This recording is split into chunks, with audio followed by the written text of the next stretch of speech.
getting prepared to jump. It was quite a harrowing experience. Can you tell me from your perspective, what do you think was the farthest distance that somebody had to jump? Most people who jump that way. Phone calls coming up in just a bit. When we come back, though, Jay Pennell from FoxSports.com will join us next here on Press Pass. If you really want the latest from the track, keep listening to Press Pass. Sirius XM NASCAR Radio. Just so proud of these guys. Rodney made some great adjustments overnight. Just made it happen. Kevin Harvick, the king of Phoenix International Raceway, continues to reign. The Morning Drive. Weekdays, 7 to 11 a.m. Eastern. Race winning crew chief Sunday for Kansas, Rodney Childers. We all enjoy being around each other. We all enjoy hanging out with each other. There's not one bad apple anywhere on the race team. And when you can have fun, it just doesn't seem like work. You know, we're all a bunch of racers on the team. Sirius XM NASCAR Radio, Channel 90. Warning, if you've recently declared bankruptcy, you're going to want to change the station. Because there's an alternative to bankruptcy, and it's faster than you'd ever think possible. But if you've already declared bankruptcy and have missed this opportunity, you'll want to change the station now. Here it is. Right now, the company that has resolved more credit card debt than anyone in the U.S. is available to settle your debt too. You may reduce your debt with one low monthly program payment. If you call right now, Freedom Debt Relief will show you how low your monthly program payment could be for free. Call now. 1-800-641-9227. That's 1-800-641-9227. If you're struggling with debt, this could be your answer. And the bigger your debt, the more money you could save. To find out for free how much of your hard-earned money Freedom Debt Relief could help you save, call now. 1-800-641-9227. 1-800-641-9227. 1-800-641-9227. Had a savings account until our furnace died. We had a vacation fund for our refrigerator had a meltdown. Our family has no money, and our water heater just quit. The truth is, it can only take one home appliance or system repair to bust your budget. But with a home warranty from American Home Shield, you get to keep more of your hard-earned money because they pay your covered repairs for you. For valuable free information, call 1-800-913-7685. Why pour money into repairs when American Home Shield will pay covered repairs for you? Your furnace, plumbing, oven, refrigerator, air conditioner, and more. Service requests are subject to a fee for each trade call. Some exclusions and limitations apply. Why would you ever pay for expensive home system and appliance repairs when you can let American Home Shield pay covered repairs for you? If you'd rather save more of your hard-earned money, call for valuable free information, including terms, rates, and coverage. 1-800-913-7685. That's 1-800-913-7685. This is NASCAR team owner Rick Henry. And you're home for NASCAR. Sirius XM NASCAR Radio, Channel 90. Live from the Media Center and Garage, it's Press Pass. Sirius XM NASCAR Radio. Channel 90. Hear every game of the NCAA tournament on SiriusXM. Round of 32 coverage is on right now. For a full list of tournament action on SiriusXM, go to SiriusXM.com/college basketball schedule.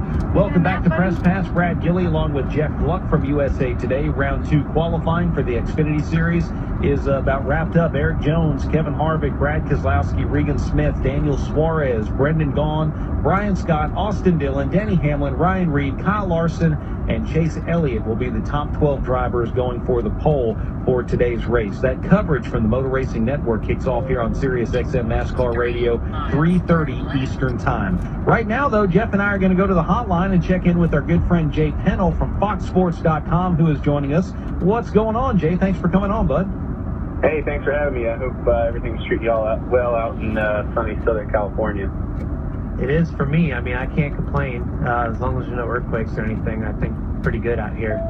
I miss you being out here, but I was just wondering, you know, you've been following this from afar, and I know you follow racing so closely for so long. I mean, Harvick is on a streak that I don't think you and I have definitely seen since we've been covering this. Where do you put this kind of in history? Well, I think it's tough to say because we're still in the moment and we don't know really when it's going to end. I mean, we see this week he's still so strong. You know, I think back to some of the runs that Jimmy had.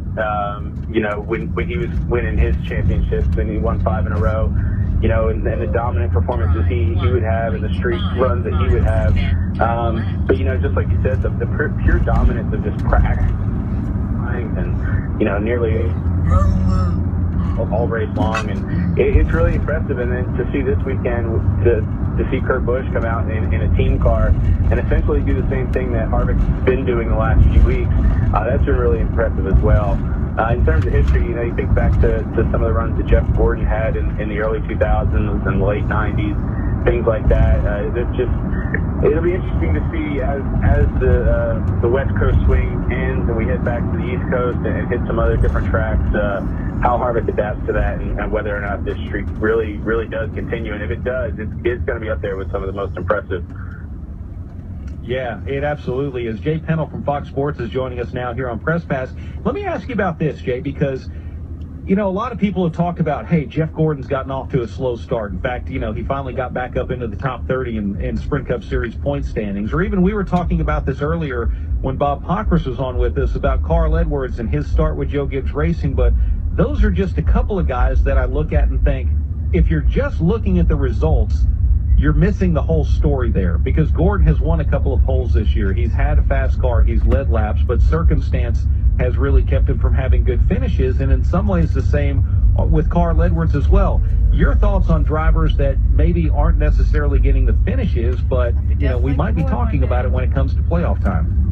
I think you're absolutely right. I mean, we've seen speed out of Jeff Gordon. We've seen Carl have a little bit of speed. I think the thing with Carl that we've seen, and he might even admit this, is it looks like he's trying a little bit too hard.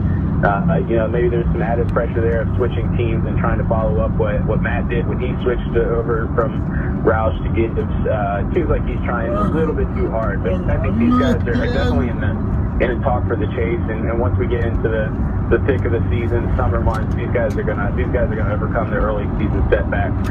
Looking at the Ganassi guys too, I think they've shown a lot of speed and haven't had the results that they wanted to or wish to have posted as well. But I think they'll come around, and luck is a part of that, and being in the right place at the right time on the racetrack is a part of that as well.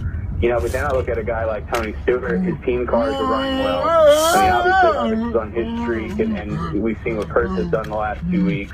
But I just haven't been very impressed with Tony, and that's something that really is a concern moving forward. Is what's the situation there? Is it the rules package? Is it off-track stuff? Is it business stuff? That's something I think I'm going to keep my eye on as we go through in the next couple of weeks. Is whether or not Tony can turn it around. I know it's typically a slow starter. He really comes on the summer months and later in the year, but it's just been a very uncharacteristic start, especially with how the other Stewart-Haas cars have been running.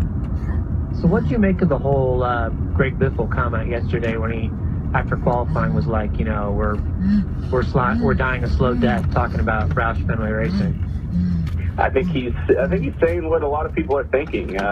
We heard in the off season from that group that they had made all these changes.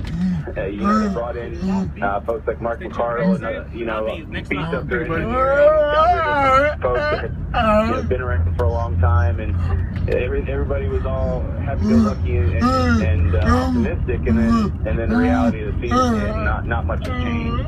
I think you see the Xfinity Series guys run a little bit better with Chris Buescher and obviously Ryan Reed winning the race in Daytona. But when it comes to the Cup Series, it seems like a lot of the same and not much of the change that have come into effect yet. And if they have at all, I think they were really hoping that their mile-and-a-half programs were going to come around, and that just hasn't happened. And I think that program is definitely in danger, and especially when you look at the other Ford teams, when you look at the Penske guys who are just out there week after week putting up solid numbers and solid results.